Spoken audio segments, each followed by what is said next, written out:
Yep. Today's episode of Round Guy Radio is proudly brought to you by the Packwood Locker of Packwood, Iowa, Henshaw Trailer Sales of Richland, Iowa, Smithburg Auto of Fairfield, Iowa, and the Cedar Rapids Titans Arena football team, which you can see all their home games on Round Guy Radio YouTube channel starting this Sunday at 5 o'clock. We've got Coach Edwards of the Winfield Moun Union Wolves. Welcome program, Coach. Thanks for having me. All right. Well, I'm going to talk to you. I got screwed out of 10 hours of my broadcast time last month, and we didn't have anything for a couple weeks. So could you tell us about maybe a couple wins that were big for you in the last down the stretch here? Yeah, so, we came back, that first week of February, think we had 3 games there. We had a stretch where we played Wapello and Waco back to back, and then went to Junction. And I thought for the most part we played pretty well during that stretch. We had double-digit wins against Wapello, who had been playing really well leading up to that. And then the next night, we played Wapello, Waco back to back. So we got Waco at home the next day and had a pretty good performance, won that one. It was tight throughout the first half and then kind of pulled away second half. So pretty pleased with that. We got fortunate. Both teams really didn't shoot it all that great, those 2 games against us. But, I'd like to think that's a little bit to do with our defense. But, well, we all know how it goes in high school basketball. Sometimes you just can't throw it in the bucket. But then we came back and we had that game. We had a tight one over at Junction for a while. I think we ended up winning by double digits, but kind of back and forth for a little bit. We jumped out pretty big early and they chipped and clawed and got their way back into the game. And then, we made the plays down the stretch in the fourth quarter to win that one. And then we went to Super Conference Shootout, played Mediapolis in the second place game down at Notre Dame. So got out to first quarter was okay. Second and third quarter were miserable, and we fell behind by almost, maybe somewhere around 20. I don't know, but fourth quarter we changed some things up and put a furious rally on there, and we had it down to 4 with maybe a minute and a half, 2 minutes left, ball in our hands, chance to cut it to two or 1, and just didn't quite make the plays down the stretch to finish that one out. But I really liked the way we played down the stretch. And then the other night we were over at Pekin again, fell behind early, down 9 after 1 and 9 at half. Played really well in the second half. I thought, our toughness and both mentally and physically, we completely changed at halftime and took a lead there late in the fourth quarter. But again, a couple plays down the stretch didn't go our way, and and we battled like major foul trouble that game. We had 15 fouls between 4 guys and had to sit them considerable minutes. So proud of the way, we had a freshman, Graham Haynes, and sophomore Colin Anderson came in and gave us big minutes down the stretch there. So that was big for them. Proud of the way they played. But yeah, so now we're just ready to get into some district basketball and see how it shakes out. All right. Well, let's kind of talk about the overall, kind of statistics or whatever. We'll start with the defensive side of the ball. That was where I don't think you ever played a game.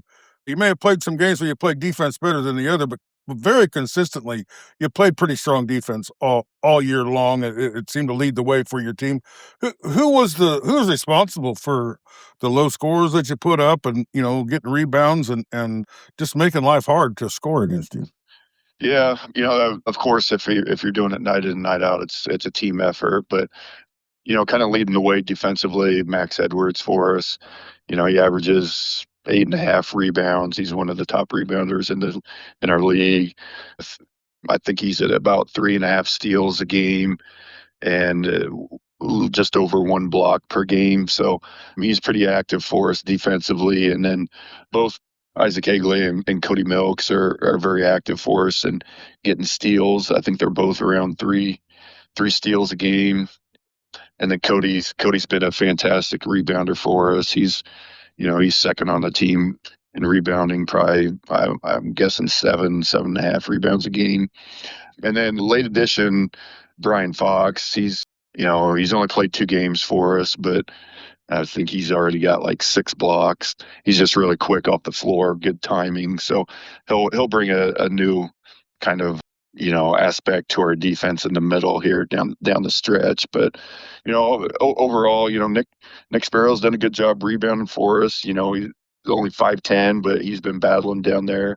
And then Grant and Colin Anderson have been, they're physical in the middle of that defense and don't make it easy for anybody. And then Graham Haynes has been, he's a long, athletic kid. Like he's springy. He tried to throw down a couple dunks in the JV game over at Pekin, but he's good at getting his hands on balls. But yeah, those are kind of been our main guys there helping us. All right, you got to let's talk about offense. I'm going to start with the passing. Who do you think distributed the ball well for you? Excuse me. Well, Isaac Aigley's kind of runs the offense for us. He's averaging just under 4 assists a game. So, and really we're pretty balanced in the way we share the ball, but he's been our best distributor. I think Nick Sparrow and Max are both right around that 2.5 to 3 assists per game. They've done a pretty good job of making good decisions and keeping the ball moving, finding open guys. So that's one nice thing about our team is like there's not a lot of selfishness on our team. Everybody's willing to, give up the ball for the better play. Sometimes we need to take better care of the ball, but still turning it over a little too much for my liking. But it's not because of selfishness, which is always good to see. All right, well, let's talk about that inside game, not just scoring, but rebounding and second chance shots and stuff like that. Who's been doing a good job there under the basket? Yeah, we rotate a lot of guys down in there. Cody kind of plays inside outside, but he's been doing a lot of damage down low lately. So we're working on getting him to finish a little bit better, but he's in that 13 points per game range. Max is right around that 9-10 points a game. Again, using his height and length, and he's been finishing a lot better here the second, and been a lot more consistent this second part of the season. And then we got Grant Anderson, his brother Colin, and Brian Fox in there too, battling, and they're Grant's been, tell you what, he's been actually stepping outside and making some big shots for us, which is nice to see. So, we always kind of battled in practice over the years. So he's always wanted to shoot a bunch of threes, and I keep telling him no.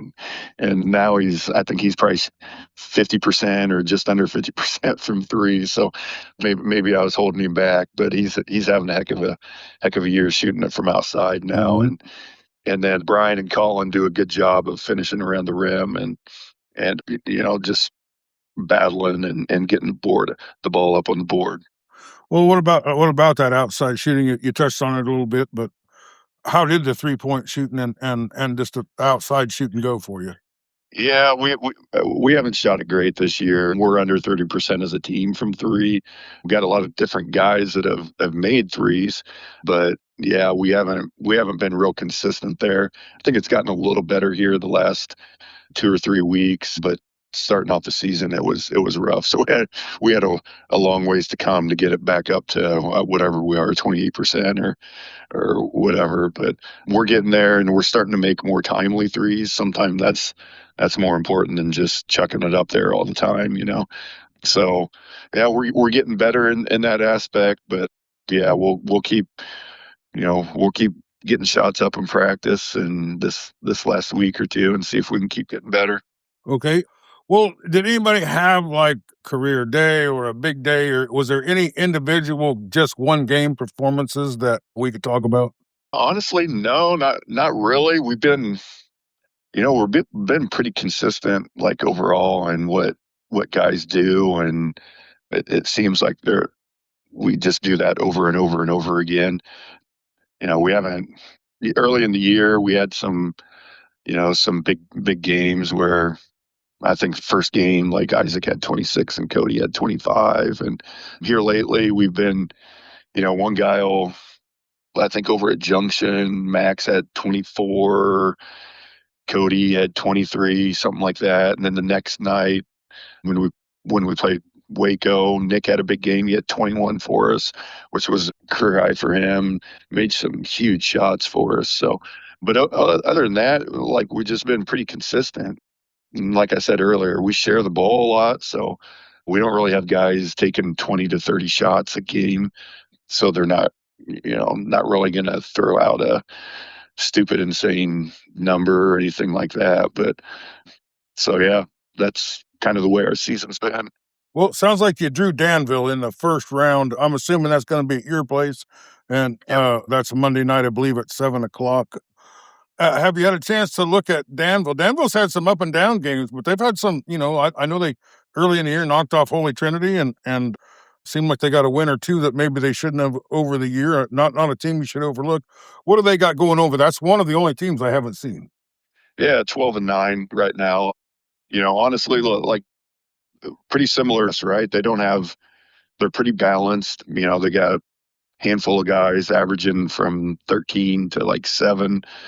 So you really don't see anybody having like a, huge 30-point nights. Every so often somebody will have a 20-point night or something, but decent size, good guard, got a shooter or two out there. So, and they're always well prepared, right? The Suka brothers do a good job and have teams scouted well, and they run their stuff pretty crisp. So yeah, they got that big win early against Holy Trinity. But yeah, we'll looking forward to it. I'm glad we got somebody different and we're not having to play a North team for the third time or this year. So yeah, we're looking forward to it. It should be a pretty good game, and they're a nice team, and we'll definitely have to be on our A game to get a win. Well, if you do get a win, who will you think you'll play after that? I would assume it's Notre Dame. They play the winner of New London and Highland. So yeah, that would be a fun one. That's one where nobody expects us to win, so we just come out firing and let the chips fall where they may, and give it our best shot. Well, I've seen Highland and I've seen Notre Dame, and I've got to say I believe Notre Dame can get by them. But that Shea Yeah, Stevens is a great player. Let me ask you, I don't know if you got a chance to play them or look into him. What do you think of him? yeah, we played them last year in districts. And actually we played them.